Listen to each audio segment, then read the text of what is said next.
कहीं आपको भी ये तो नहीं लगता कि स्विगी और जोमेटो के फूड डिलीवरी करने वाले लड़के आपके जर खरीद गुलाम हैं? आपका व्यवहार उनके साथ कैसा होता है?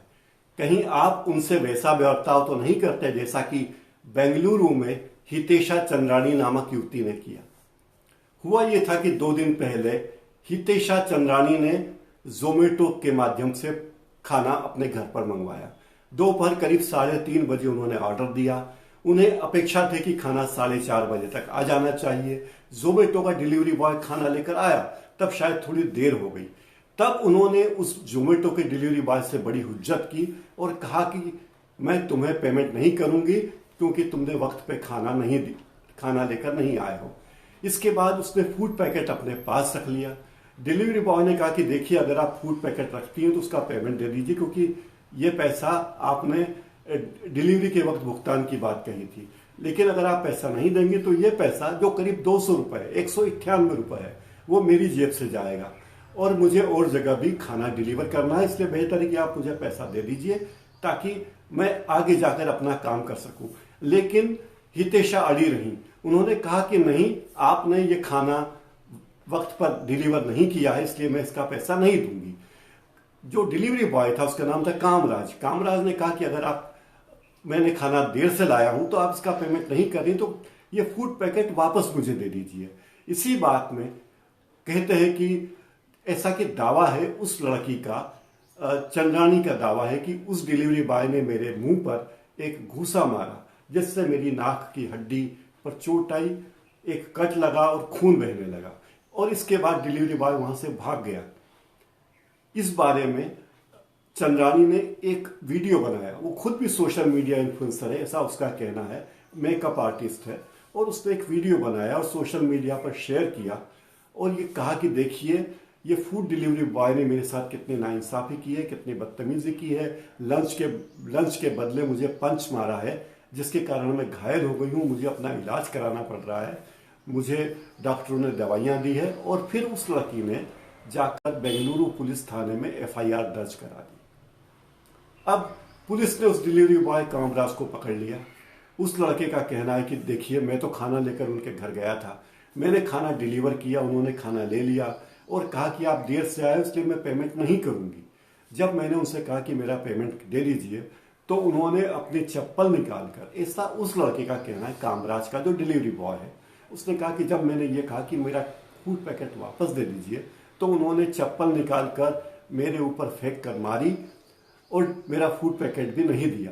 तो जब मैं फूड पैकेट लेने के लिए आगे बढ़ा तो छीना झपटी में या जो भी स्थितियां रही हो, उनके खुद के हाथ से, यानी हितेशा चंद्राणी की खुद के हाथ से उनकी नाक पर एक पंच जैसा लगा, जिससे उनके ही हाथ की अंगूठी से उनकी नाक में एक कट लग गया और वहां से खून बहने लगा।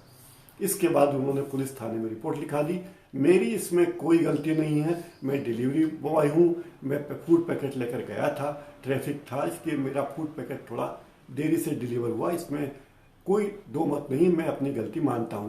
लेकिन इसका मतलब यह नहीं था कि वो मुझे चप्पल से मारती और मुझे अपना गुलाम कहती, या इस तरह के अल्फाज उन्होंने कहे कि तुम मेरे गुलाम हो और मेरे लिए कुछ कर नहीं सकते, मेरा कुछ भी बिगाड़ नहीं सकते।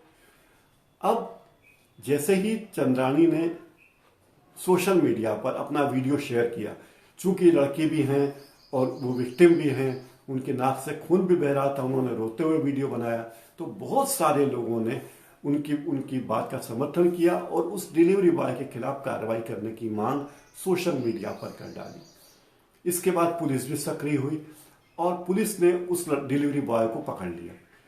चंद्राणी के एक ही दिन में 56,000 से अधिक फॉलोअर्स इंस्टाग्राम पर बन गए। इसका फायदा उन्हें यह हुआ और लोगों की सहानुभूति भी मिली ही।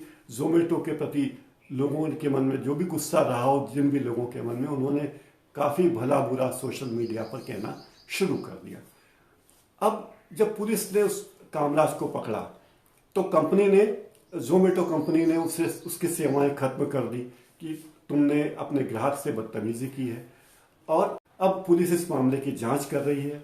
लोगों ने जब जोमेटो के बारे में बहुत कुछ लिखा कि एक गरीब डिलीवरी बॉय को इस तरह से हटाना ठीक नहीं है, तो डिलीवरी बॉय की तरफ से कंपनी ने भी कहा कि जब तक ये जांच चल रही है तब तक हम उन्हें अपनी नौकरी पर वापस नहीं रख रहे हैं, लेकिन जांच खत्म होने के बाद, उनके निर्दोष साबित होने के बाद उन्हें हम अपनी नौकरी पर वापस रख लेंगे।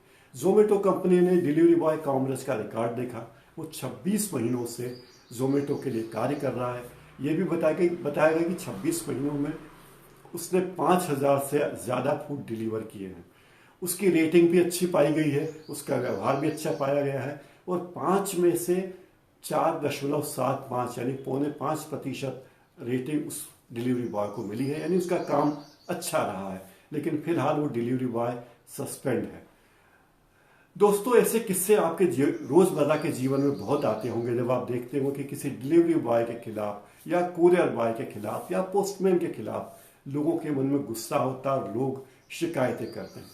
मेरा आप सबसे अनुरोध है कि इसी किसी भी पोस्ट पर बगैर सोचे समझे, दूसरे पक्ष की राय जाने बिना, दूसरे पक्ष की स्थिति जाने बिना आप ऐसी खबरों को, ऐसी पोस्ट को वायरल करने की कोशिश न करें, क्योंकि ये ठीक बात नहीं है। क्या पता जो अपने आप को विक्टिम बता रहा हो वो खुद ही दोषी हो और जिसे दोषी बताया जा रहा हो वो खुद विक्टिम हो। अभी इस मामले में मैं ये नहीं कहता कि कामराज दोषी नहीं है या इंद्राणी दोषी नहीं है। दोनों में से कोई भी दोषी हो सकते हैं या दोनों दोषी हो सकते हैं, लेकिन सोशल मीडिया पर आप जल्दबाजी में इस तरह की पोस्ट को वायरल करने से बचें, क्योंकि ये सच्चाई की बात नहीं है। दूसरी बात ये कि आप भी इंद्राणी की तरह ये ना सोचें कि जो भी डिलीवरी करने आता है वो आपका जर खरीद गुलाम है। वो किसी मजबूरी में डिलीवरी बॉय का काम कर रहा है। वो लोग भी पढ़े लिखे हैं और कोई ना कोई हालात होंगे कि वो डिलीवरी बॉय का काम कर रहे हैं। धूप में, बारिश में, ठंड में वो आपके लिए खाना लेकर आपके घर पर आते हैं। अगर 5-10 मिनट की देरी हो जाए तो आपसे मानवीय व्यवहार रखने की अपेक्षा की जाती। खबर के किसी भी घटनाक्रम के दोनों पहलू जानना जरूरी है, उसके पहले कोई प्रतिक्रिया व्यक्त नहीं करनी चाहिए। विश्वास है कि मामला जल्दी निपटेगा और दोनों पक्षों के साथ न्याय होगा। चंद्राणी के साथ भी न्याय होना चाहिए और कामराज के साथ भी न्याय होना चाहिए। आज इस कार्यक्रम में इतना ही। नमस्कार।